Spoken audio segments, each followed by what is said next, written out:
काली नजर। माँ, माँ, अरे क्या माँ माँ कर रहा है? बकरी का बच्चा है क्या? अरे माँ, मजाक छोड़ो। मुझे फाइनली वो मेन चौराहे वाली दुकान मिल गई है। अब देखना, आपका बेटा दुगनी स्पीड से पैसा कमाएगा। उफ, ये क्या? मेरी ऑनलाइन मेकअप क्लास चल रही है। इतनी जोर से क्यों बोल रहे हो आप दोनों? अरे मेरी धर्म पत्नी जी, मेकअप क्लास बाद में करना। वो चौराहे वाली दुकान मिल गई है हमको।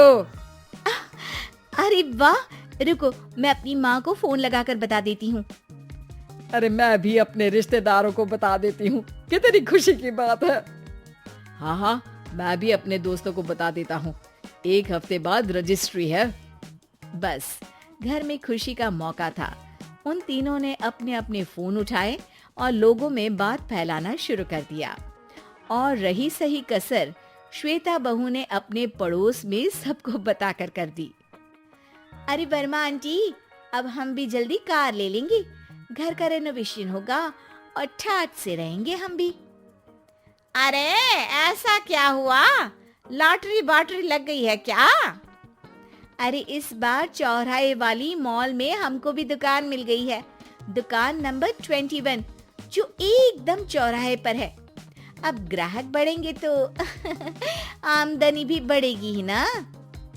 अरे वाह, कितनी खुशी की बात है। मैं बहुत खुश हूँ तुम्हें इतना खुश देख के। बाकी एक बात कहूँ, सबको मत बताते फिरना। किसी की नजर लग जाएगी तो खुशी की खबर वापस लौट जाएगी। हैं? ऐसे थोड़ी ना होता है। अब डरा रही हो? अरे सही कह रही हूँ।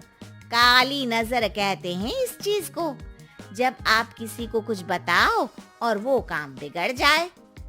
अरे लेकिन मैं तो... तुमने सबको बता दिया ना? हाँ, फोन लगा लगा के। अब बच के रहना। काली नजर बड़ी खतरनाक होती है। श्वेता इतनी खुश रहती है कि वो वर्मा आंटी की बात पर ध्यान ही नहीं देती, जबकि पड़ोस में और भी लोगों से खुशी की खबर शेयर करती रहती है। अगले दिन राजेश बहुत दुखी होकर घर आता है। अरे बेटा, क्या हुआ? मुंह क्यों सूजा हुआ है? मधुमक्खी ने काट लिया क्या? माँ, वो दुकान किसी और के पास चली गई। किसी ने ज्यादा भाव लगा दिया। अरे पर बात तो आपसे हुई थी ना उस दुकान वाले की। हाँ, आज मैं टोकन अमाउंट देने गया था, तब मुझे पता चला। कोई आकर सुबह मुझसे पहले ही ज्यादा अमाउंट दे गया। काली नजर। क्या कहा? वर्मा आंटी ने समझाया था कि किसी को बताना मत, वरना काली नजर लग जाएगी। अच्छा, तुम्हें उनकी बात मान लेनी चाहिए थी। उनकी बात मान लेती, लेकिन उसके पहले ही सबको बता चुके थे ना हम तीनों। अरे अगली बार से ध्यान रखेंगे। कोई भी नई चीज होगी तो किसी को नहीं बताएंगे। तीनों कुछ दिन ऐसे ही रहते हैं, पर एक दिन श्वेता को एक मेल आता है। राजेश, मेरा ऑनलाइन मेकअप कोर्स कंप्लीट हो गया। अब मैं खुद का पार्लर खोल सकती हूँ। अरे वाह, अपने मोहल्ले में ही खोलते हैं। ये जो घर के सामने दुकान है ना, वहीं। हाँ, यहाँ सस्ती भी मिल जाएगी। अगले दिन श्वेता वर्मा आंटी के पास जाती है मिठाई का डब्बा लेकर। अरे आओ आओ, कैसे आना हुआ? जोर से नहीं बोलूंगी। वो सामने वाली दुकान है ना, वहाँ मैं अपनी पार्लर की दुकान खोलने वाली हूँ। उसकी मिठाई है। अरे वाह, बहुत बधाई हो तुमको। हाँ, मैं कमाने लगूंगी तो राजेश पर पूरे घर का बोझ नहीं रहेगा ना आंटी जी। ये तो है, पर ये बता कि तूने ये बात किसी और को तो नहीं बताई ना? अरे नहीं नहीं, पिछली बार गलती कर दी थी। काली नजर लगी किसी की और राजेश के हाथ से वो दुकान चली गई थी। सबको मत बताना। चलो मैं चलती हूँ, कल दुकान की बात करने भी तो जाना है। अगले दिन श्वेता दुकान के लिए मालिक से बात करने जाती है। अरे लेकिन दुकान तो हम कल रात को ही किसी को दे चुके हैं। कल ही? हाँ, कल ही। 2 दिन बाद कोई यहाँ पार्लर भी खोल लेगा। अब कहीं और दुकान देख लीजिए। अरे पर हमको भी तो पार्लर ही खोलना था। हाँ भाई, एक ही दुकान है, आधी आधी तो नहीं दे सकता ना मैं। राजेश और श्वेता घर पर हताश होकर आ जाते हैं। इस बार तो किसी को बताया भी नहीं था, अब किसकी काली नजर लग सकती है। सुनो, तुमने माँ को बताया था क्या? अरे कैसी बात कर रही हो, माँ की नजर थोड़ी ना लगेगी। पक्का तुमने किसी को नहीं बताया था ना? सिर्फ वर्मा आंटी को बताया था, उन्होंने ही मुझे किसी को नहीं बताने को कहा। अरे यार, तुम भी सही हो, मेरी माँ को नहीं बताने को कह रही हो, पर वर्मा आंटी को बताना तुम्हें जरूरी लगा। अरे वर्मा आंटी ने ही तो काली नजर के बारे में बताया था ना, वो हमेशा हमारा भला ही तो चाहती है। मेरी माँ भी हमारा भला ही चाहती है। अरे पर चिल्ला क्यों रहे हो, बात नहीं कर सकते क्या आराम से? नहीं आता वो आराम से बात करना, और करना भी नहीं चाहता हूं मैं। दुकान जाने का दुख गुस्से में बदल गया था और राजेश और श्वेता में बात बंद हो गई थी।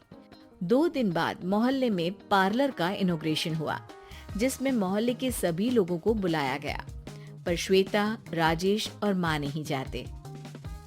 माँ, अंदर आ जाओ, क्या देख रही हो? अरे नया पार्लर देख रही हूँ अपने आंगन से। देखो, माँ को दूसरे का सुख देखने में कितना मजा आ रहा है, मेरा दुख नहीं दिख रहा इन्हें। यहाँ मेरा पार्लर भी तो हो सकता था। अरे चुप रहो यार, हर बात में लड़ाई क्यों ढूंढ रही हो? राजेश और श्वेता फिर बहस करने लगते थे। तभी माँ ने दोनों को बाहर बुलाया। अरे जरा देखो तो, दुकान चलाने वाले का बोर्ड पर नाम क्या लिखा है? श्रुति वर्मा। गाड़ी निकाले बेटा, हमें कहीं जाना है। काली नजर का इलाज कराने? राजेश अपनी बाइक निकालता है। तीनों ट्रिपलिंग कर रहे हैं। माँ राजेश को उस मॉल वाली दुकान पर लेकर जाती है जहां राजेश अपनी दुकान खोलने वाला था। यही दुकान लेना चाहता था ना तू? हाँ, पर इनको भी दुखी करने लेकर आई हो क्या यहाँ पर दुकान दिखाकर? वहाँ काफी नहीं था? अरे श्वेता, थोड़ा सब्र रख, अभी पता चलेगा कि हम यहाँ क्यों आए हैं। बता, इस दुकान चलाने वाले का नाम क्या है? अनुपम वर्मा। कुछ समझ में आया? वो दुकान वाली श्रुति वर्मा, ये दुकान वाला अनुपम वर्मा, और हमारे पड़ोस में हमने उस दुकानों के बारे में बताया किसको था? अब वर्मा आंटी को।